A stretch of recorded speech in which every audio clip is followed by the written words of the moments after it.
Hello, hello, hello, hello, hello, hello, hello. Yeah.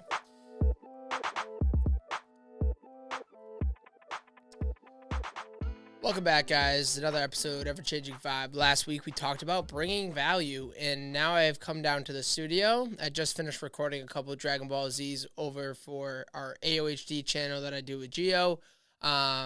We watched the Dragon Ball Z Abridged. If you haven't checked those out, those are hilarious. Geo's an over-the-top editor, does all the best stuff.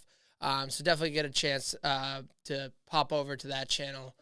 Check out what we're doing over there, especially if you like anime, especially if you like that Dragon Ball Z. I know there's so many Dragon Ball Z Abridged fans out there. But as we were talking about last week with bringing value, I came to the studio today to record a little Dragon Ball Z with Geo, and then he kind of helped me set everything up, and I sat down. He's going to edit it, so I'm again alone in the studio while I'm recording this episode, and I literally just forgot all of the advice that I was trying to, say to you guys last week about bringing value, about just bringing a topic or having something ready to talk about. And I don't know if I have something on my mind, but I am confident, or I'm trying to be confident in myself, that I will find it along the way on this episode. Jeez, bad time to right into the beginning of the show, just already coughing a bunch into the microphone. But something about this past week, I don't know if it's been just kind of noticing or paying a little more attention to my YouTube channel and having some more videos go out, having some of them get a little more engagement, a little more, view counts going up on some of the videos that I started posting at the beginning of the month, kind of boosting up the ego a little bit. Just having a great, my past weekend, I was just at King Richard's Fair with Booth Babe. That was such a wonderful time. I bumped into our previous guest, Richie, the Never Go Full Rich episode. His character is such a good time. He did take a little break from his character just to chat with me and Booth Babe while we were there, but the whole time is amazing. I really do enjoy that, but I didn't necessarily bring a topic or a theme to this episode like I said I was going to do, as I'm trying to bring value. I am wearing my Inter Miami shirt and jersey, Messi to be specific. I even got the Inter Miami hat at the game the time I saw Messi, but I don't really want to just kind of go into that story. I'll do a quick little abridged version of my trip to Miami. So I left out of Providence with my brother. And before the flight, we had a little time. We're both hungry because it was a 4 or 5. It was a 4 o'clock flight, but it got delayed until 6 o'clock. So we grabbed a burger at the little spot at the airport.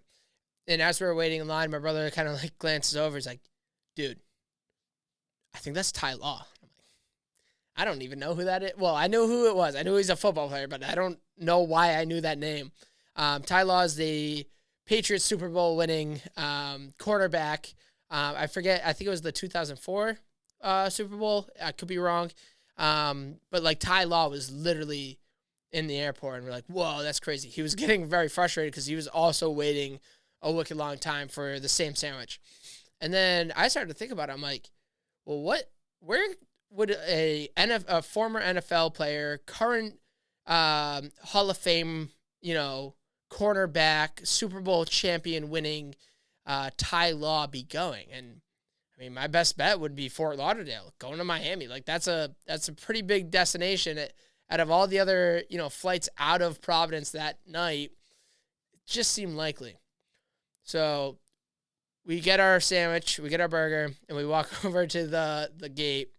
And sitting over by the gate was Patriots Super Bowl winning quarterback, Hall of Famer, cornerback, Ty Law, waiting right next to us. And it was wild to just see how many people and I didn't recognize him. I would have been one of those people if it wasn't for my brother, but how many people just just see another guy like that. That's just an average guy. Don't know that this is a Hall of Fame NFL player. And so like me and my brother the whole time we're like, dude, he's gonna be on our flight. And we kept saying we bought first class tickets, but we didn't really buy first class tickets. We actually bought like the extra space, so at the front of the plane. And one time it's like, we bought 2 tickets, so there's an empty seat next to us. There's such a great chance that he's gonna be sitting right next to us. We got on the flight. He was sitting directly behind me the whole time, the whole flight. And we just kept like every once in a while, like we'd be playing, like I was playing Heart Gold, playing Pokemon with my brother, watching The Little Mermaid, the new one, the live action. And we would say something to each other and we'd be like, or something would happen, like the flight attendant or someone would walk by and bump him, or the guy that was in his row would like get up to go like, just, hey, excuse me, sir, can I sneak by? It's like, dude, he's clearly wearing like the sunglasses and the bucket hat and like just trying to keep a low profile. So it was just like so funny to us that like these people like don't know who he is and just like, excuse me, sir, can I sneak by? I'm like, dude, this guy is one of the prime athletes of the past 2 decades. And we're just like casually like, excuse me, sir, I gotta pee. Like just the whole concept of it was hilarious. We landed, we got there kind of late, got our car, drove to our friend's house where we were staying the night. We got up. I got to do my walk and my push-ups, my journal and all that in the morning. I love Florida. That waking up to that warm weather is just really amazing. Our buddy that we got to stay with is actually works for the Dolphins. So kind of helped us get these passes to go watch the walkthrough on the Saturday in the morning, the day before the game. So we picked up our other friend from the airport. Then we went from there to the Dolphins, like walk through their practice. That was so cool to see some of these like all-time like great athletes, like running through their plays, just practicing. Like, when you're watching football, you see a quarterback or a kicker like kick the ball or throw the ball and you're like, oh my gosh, I could throw better than that. But then you see like the, third string running back throw a dime ball across the entire field, like during the practice. And you're like, oh, all of these guys are so much more incredible at this sport than I could even conceptualize. Literally like Tyreek Hill, like just seeing him, his like physical prowess and like Tua and even like after the practice, like Tua went over to, one of the other people that was kind of at the walkthrough, like probably a year or two younger, maybe a year older, kind of like that same age range. It must have been like a family friend of one of the other coaches, and just kind of was like, oh, hi, how's it going? And like seeing how like nice and personable Tua was, that was really cool to see.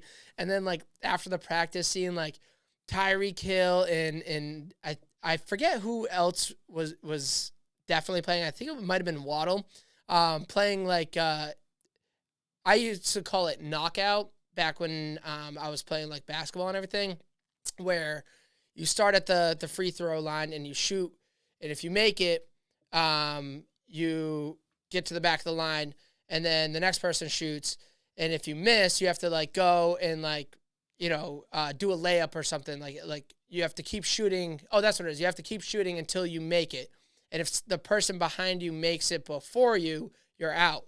So it was like Tyreek Hill and all these other like Dolphins players like playing that, except they're throwing the ball, trying to hit the bar of the field goal post. And it was like so funny to just see these like these people that are just like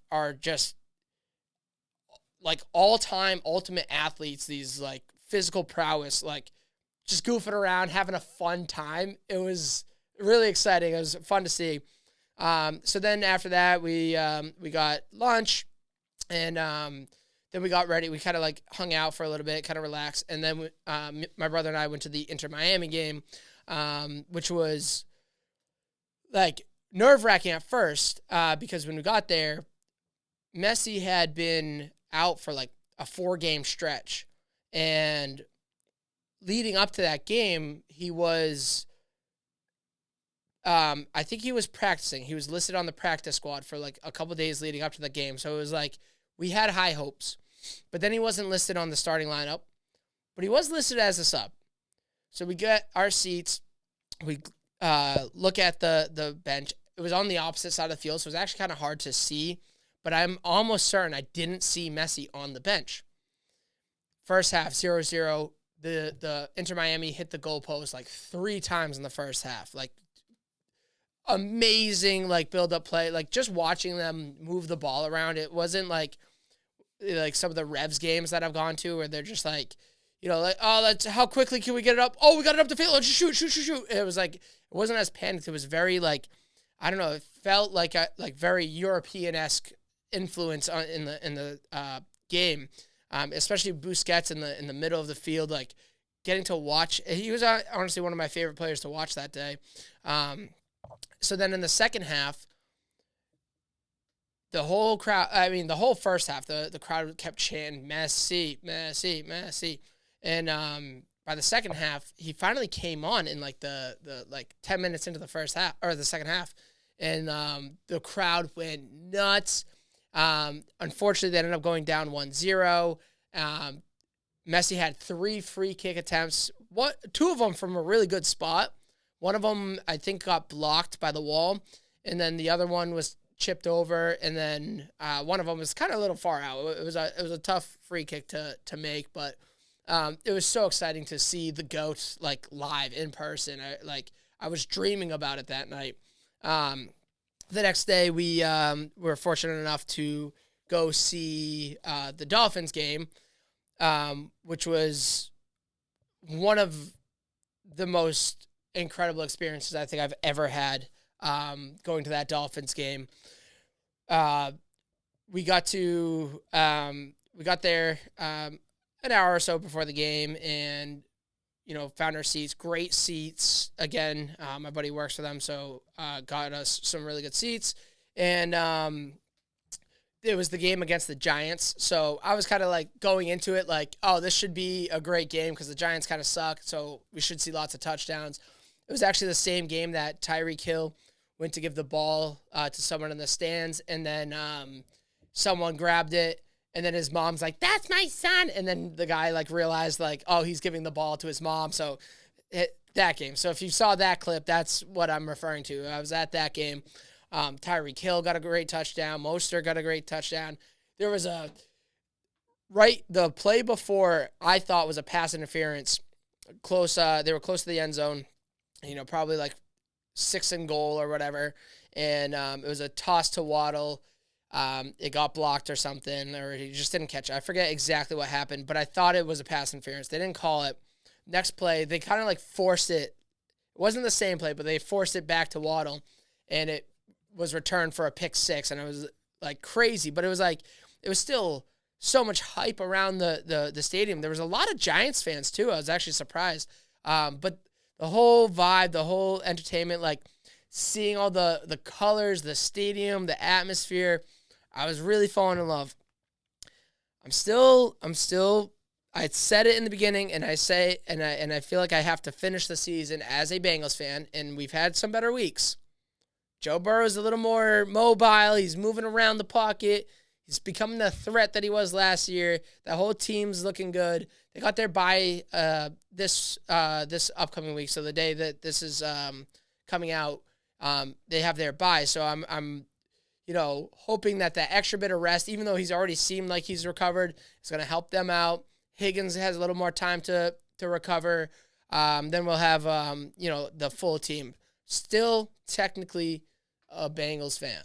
However, that game, that atmosphere, the Florida weather, the vibe, the experience, everything, I can't lie, but I have to say, a little bit of that orange and black was turning a little bit orange and turquoise on me. That blood on my skin, like, I just, something about it, that team is exciting. So even last Sunday, I was watching, I had both of them pulled up on my 2 separate monitors. I'm watching the Bengals game and the Dolphins game, and just like, adjusting the volumes of the two, like when Bengals are on offense or when Dolphins are on offense. Dolphins are so exciting. I really like. I will say, something in me still gets more excited about the Bengals doing well. I love Joe Burrow. Joe Mixon's on my fantasy team. Joe Burrow to Jamar Chase, it's just like, it just seems so right. It seems like the best like duo in almost all of sports. It's the coolest thing to see, like, just out of nowhere. Jamar Chase is just like, he's just getting catch after catch after catch. Like, I think he broke the record for like most receptions in a game. I don't know what the parameters of that stat was, but watching Jamar Chase, just like all of a sudden, like, you don't like, obviously if you're watching on TV, like, they're really just looking at the line of scrimmage and you see what's going on. And then all of a sudden the ball is just like thrown and you just see it pan over and it's like, guess who? Jamar Chase. Catch, boom, touchdown, or like, like a 60-yard like play, whatever. It's always amazing. I get way more excited than almost anything.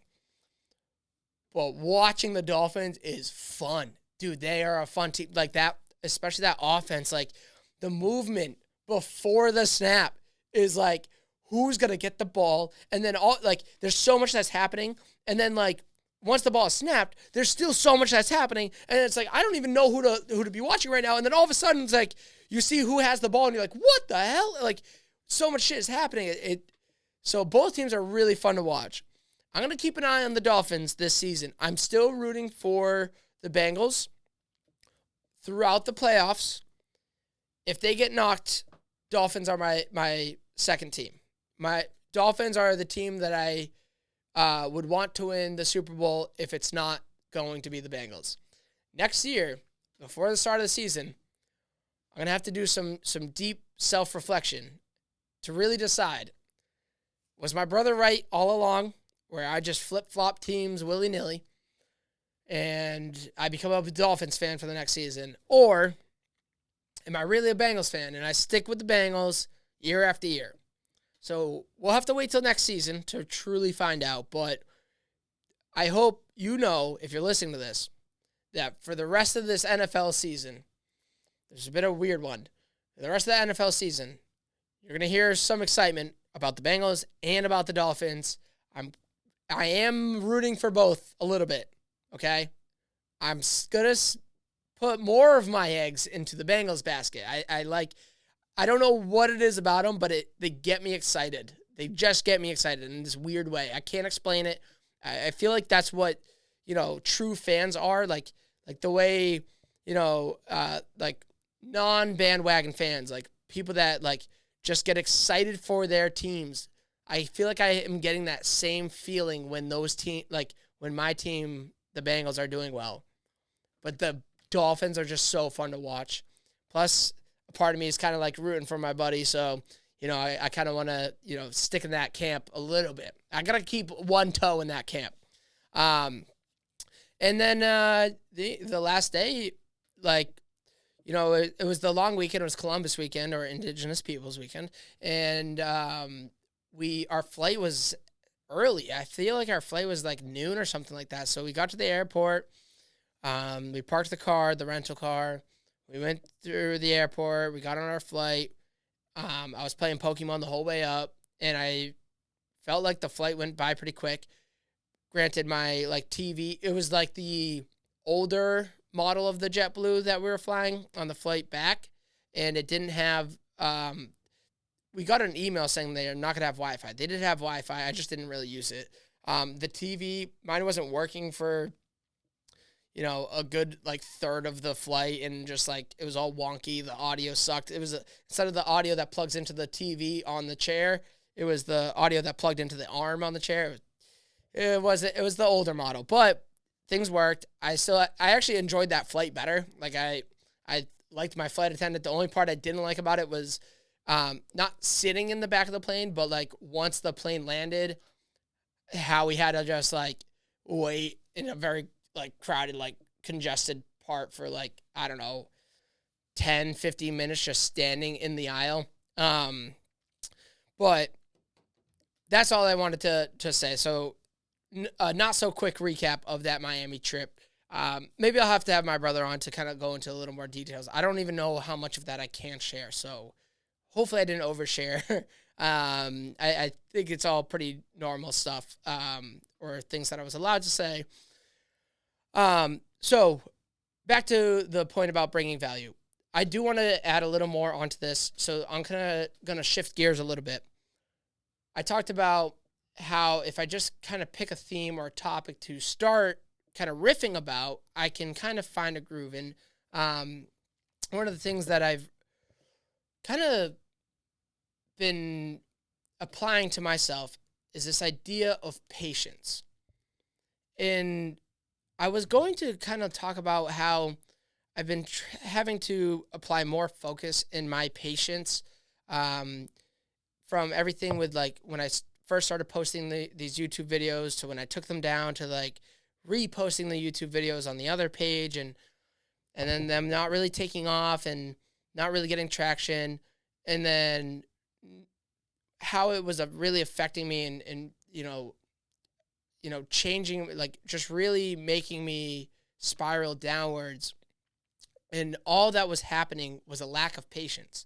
And it's patience that I've done this content world, this podcast, and all these things long enough that I've even given the advice on podcasts. And I've, even as recent as I think it was like episode 129 with Large Coffee, or Paul, where he was, I don't, maybe it wasn't on the podcast, but I think it was when he was talking about how like he put out these documentaries and then kind of took some time and just put out the shorts to see if it could like gain more traction and how it really worked. And after the podcast, we were talking a little more about kind of like where I was at and how I was kind of like in this little funk. And it's because I wasn't getting traction. Like I thought I was being, what's it called? Like ghost listed or whatever. Like when shadow banned. I'm sorry, shadow banned.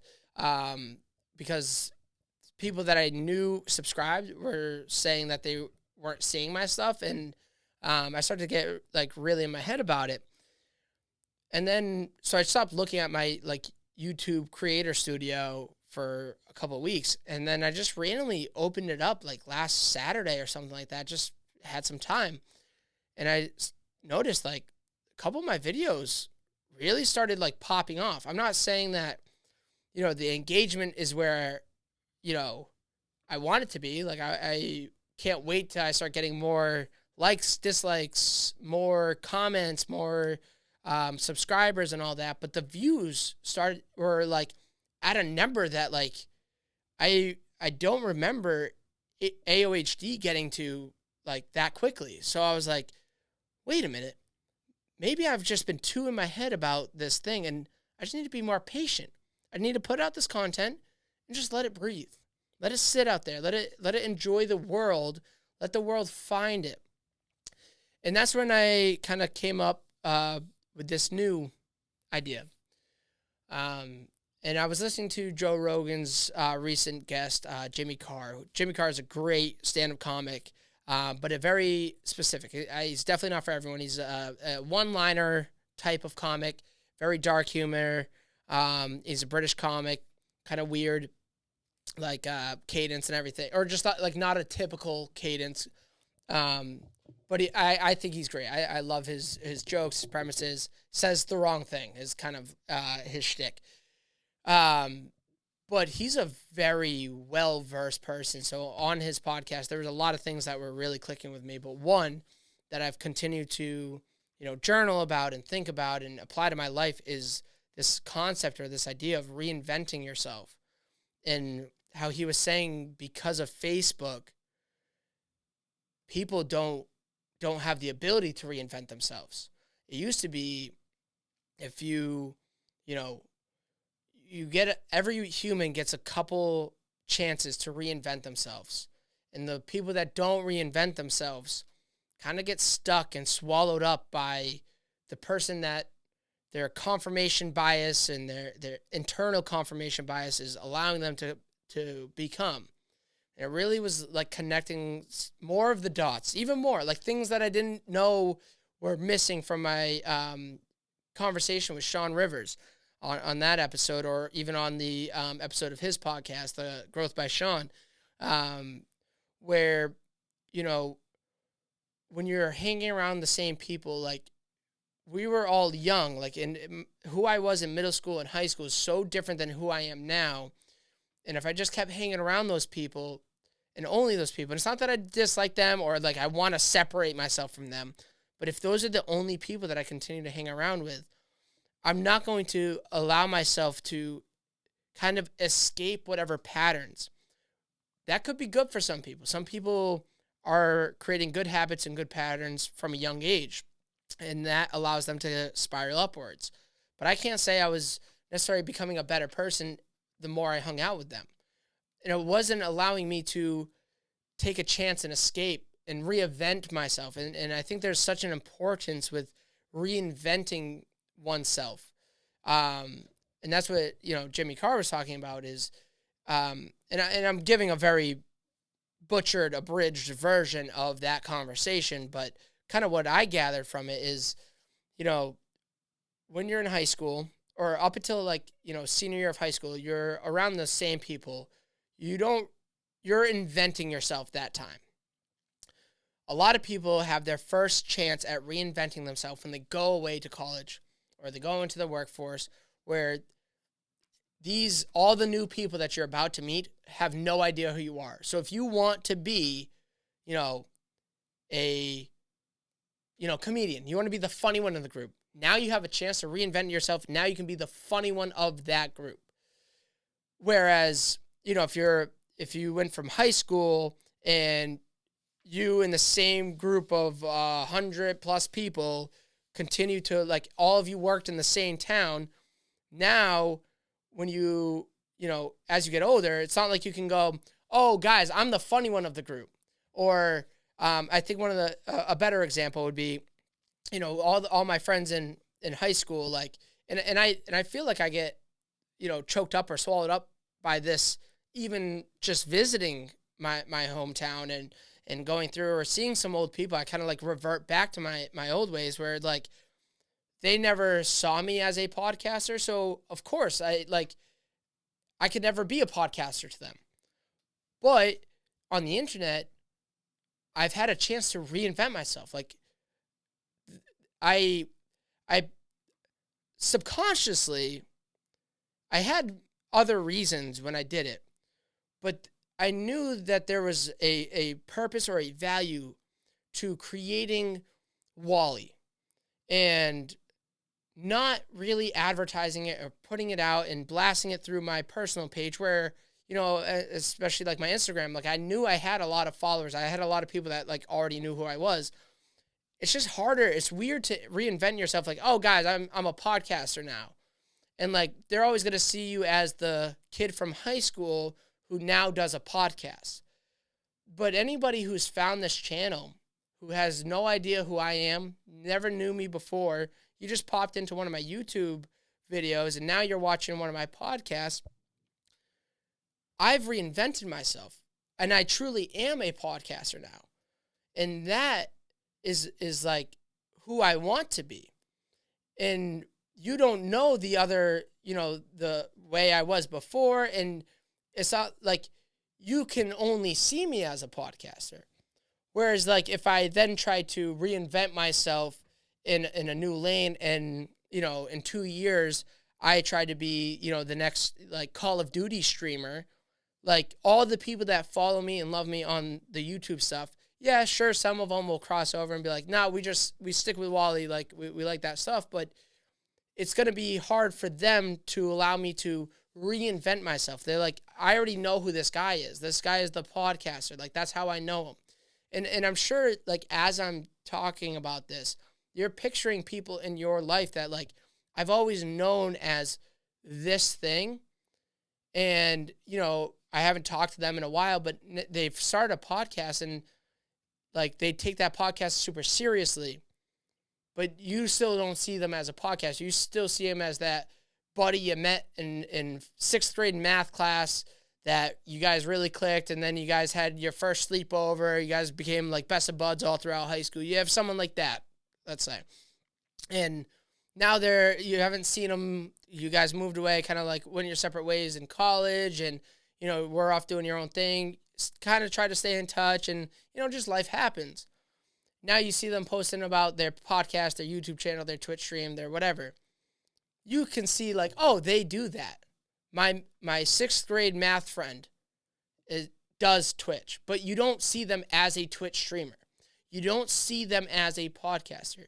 And that's why, like, when I, got to college, I got a chance to reinvent myself. I wasn't, the same, kind of outcast of every single group. I was trying to find my own way to be in a new group. I liked having, a new group of friends. I stayed in touch with a lot of group of friends. In fact, a lot of my friends from college were my friends from high school.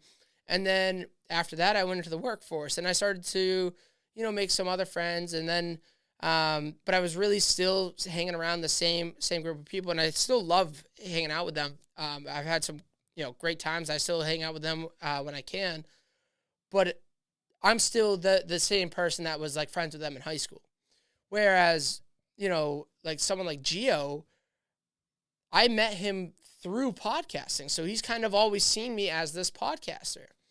So I was able to like reinvent myself as I developed this podcast. And that's why I think it means so much to me to like, all right, this is why I have the status wALiE. Like I did it initially because I needed an alias so that students couldn't, search up my name that they call me in school and then find that I have a podcast and find my content and all that. There are a couple other reasons too, but it's also allowed me to reinvent myself. And now that I'm like realizing in hindsight, I can understand the value. And I like to continuously reinvent myself to find like, even, I think what worked so well so quickly with Booth Babe was because I was on the dating apps and I had matched with people from my town or people or from nearby towns that knew a friend of a friend or had mutual friends or like I had known before. I'd gone on like a date or two with people that were either from my town or had mutual friends or whatever. And it, like, I just like almost immediately reverted back to myself. But when I met Booth Babe, I felt like I could not even be me in the sense of like who I am because like I didn't know who I was, but I was allowed to be free and finally like I didn't know that I was reinventing myself, but I was like inventing the guy that I wanted to be, the guy that has this amazing partner in front of them that works to be a better person for themselves and for their partner. And and I needed someone like Booth Babe, someone who had no connection, no ties, no mutual friends, lived in a different state and grew up in a different, almost like an entirely different world, yet had so many similarities because we were the same age and like a lot of the trends and stuff that we grew up with were very similar. We had a lot of interest that we shared and a lot of shared humor. We laughed about the same things. Conversations just flew. I could barely tell you what we talked. I know like two of the things that we talked about. We talked about ice skating, and I don't really remember it. I just remember that that's how she asked me on a second date. And then I remember talking about the Nintendo DS and like Zoo Tycoon because I went out of my way that the next morning to go to my parents to find my old DS game, to find Zoo Tycoon, just to take a little picture as if like, yeah, I just carry this around with me all the time. Like, yeah, see, I still play. It was just my chance of like talking to her still. Like that was I was able to do that because I was able to reinvent myself and not go, well, this person knows who I've hooked up with, who I'm friends with, who I've done this or that with, or some of the weird stories about myself. Like I can just be, the teacher and the podcaster that I get to invent for her. And that's what I get to do with this podcast. Like I get to invent who I am. I'm still inventing myself. As you know, I'm like so new or so early into the journey of really building up a YouTube channel. I'm still working on a lot of things in the backgrounds, so there could be some changes coming this year. But as I've explored that, I'm like continuing to reinvent myself.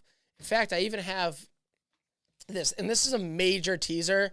Don't even know really what kind of content's going to come of it, but I have this beautiful Scarlet and Violet 151.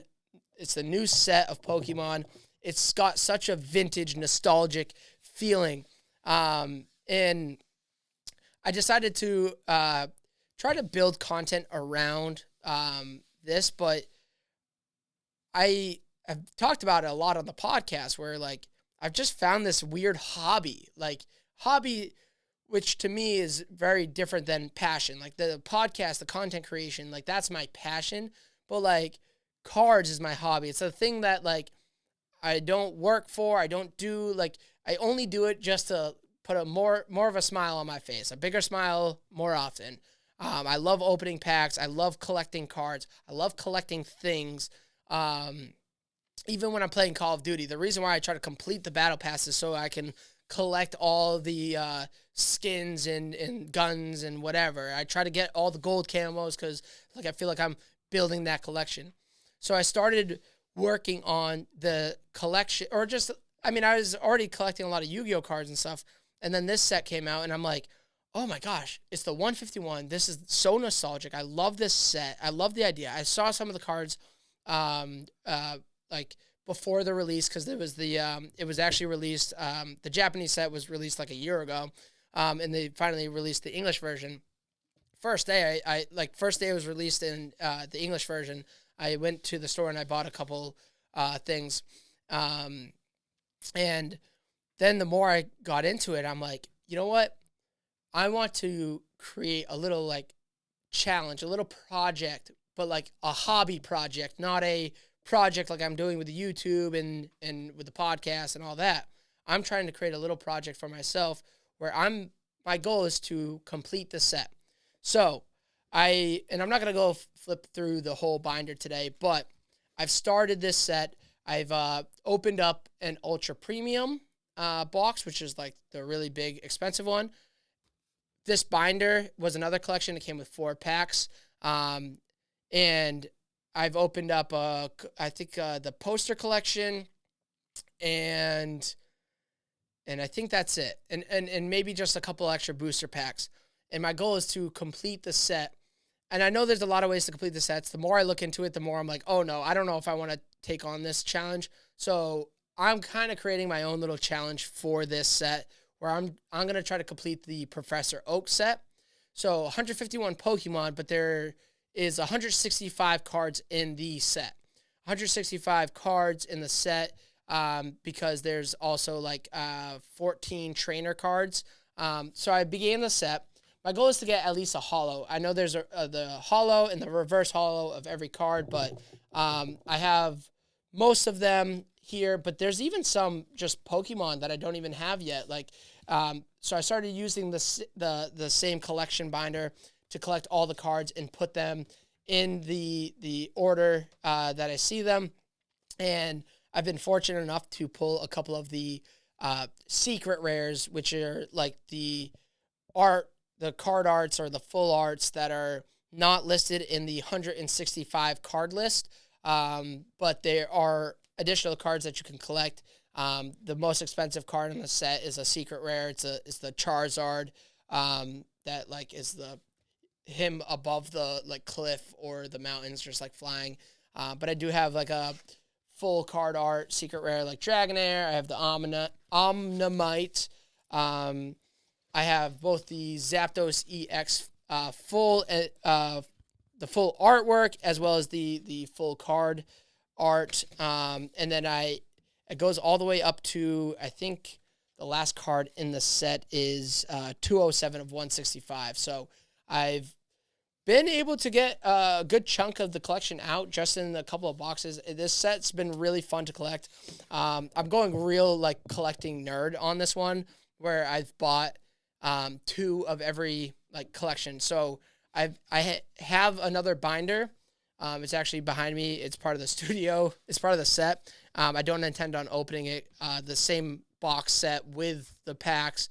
I have another one of the poster sets with the poster in the pack still box, as well as an ultimate edition or ultra premium edition that's still boxed and wrapped.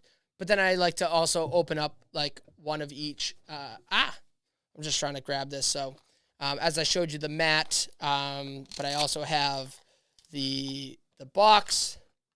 And if I open up the box, I have any of the duplicates. So I pulled a second Venusaur EX and some of these, an extra shiny energy, steel and electric. I have some other cards that are just bonus that maybe, and I want to try to complete the set just from myself, like opening them. I know I'm going to get to a point where I have to kind of go out of my way to get singles.